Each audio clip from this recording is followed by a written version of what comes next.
Mr. Chairman, I've been sitting here listening to the testimony, and I think that it's clear to me that so much of what we've heard today, and also some of the testimony from yesterday, is that to a large extent, this is a story about a company cutting corners, taking shortcuts, sacrificing safety to achieve maximum profits. And at the end, what is it that we have to show for it? 346 lives were lost due to the negligence of what happened in those two flights. Mr. Molenberg, for me, it's very important to focus on the families of the victims that, as you see, are sitting right here. I know that the company started the Boeing Financial Assistance Fund, which provides $50 million in financial assistance to the families of the victims and $50 million to support education and economic empowerment. So by my calculation, that comes out to $144,500 to each of the families of the 346 people that were killed in those two flights. My first question, did you ever reach out to the families before Boeing made this announcement in July? Mr. Molenberg. Congresswoman, I did not reach out personally before that. Thank you. How did you communicate about this fund with the families that you had created this fund for them? Congresswoman, our reach out to the families is an area where I think we clearly needed to improve. I feel terrible about these two accidents, and having spent time talking with the families the last But my question is, how did you do that? How did you communicate with the families about this fund? Our Boeing Global Engagement team reached out. We had connections back into both Ethiopia and Indonesia, working with our airline customers. So you never personally reached out to any of the families? I did not personally, and again, that's something I regret, and I wish I had done. Thank you. Done that earlier. How did you and how are you now working with the families to determine the best way to use these funds?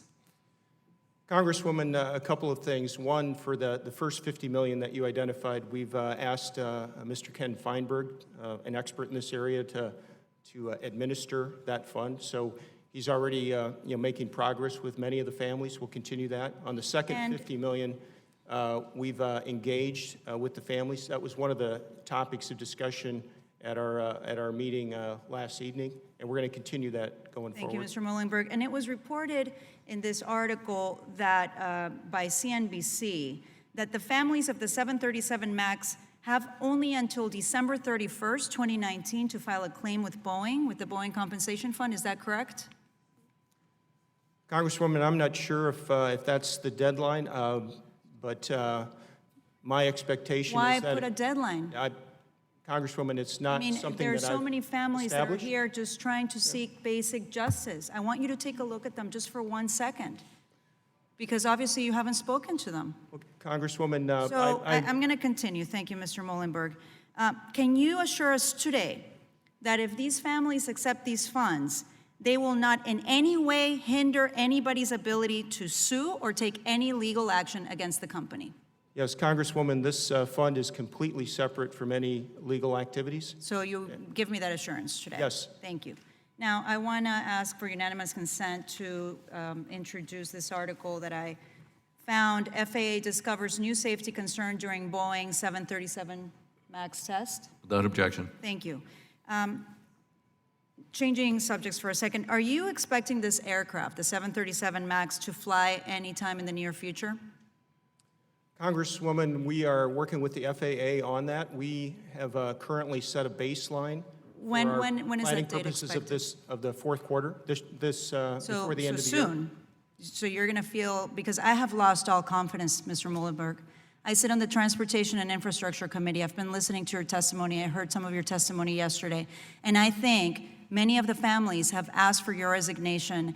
And I have thought for a long time, I don't want to blame you, but at some point, you have to take full responsibility of the negligence of these two flights. And I want to ask you, are you going to be stepping down as CEO of Boeing?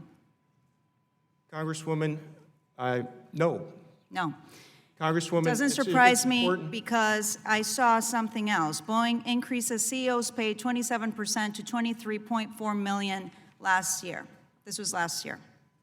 Congresswoman, So my obviously you don't want company- to step down, but I think that at some point, to build trust and confidence in your company, because I do agree with you, there are thousands of employees that work in this company that don't deserve to be put through this.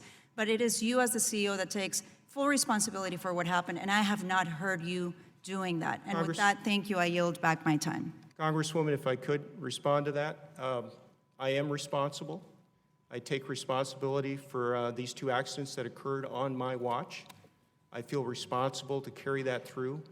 As I mentioned earlier, I grew up on a farm in Iowa. My dad taught me responsibility, and what he told me is to, when they're faced with challenges, to carry through. And I don't want to run away from challenges.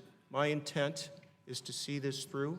I think that's part of my Mr. responsibility. Muhlenberg, if you had an ounce of integrity, you would know that the right thing to do is to step down. Okay, the gentlelady's time has expired.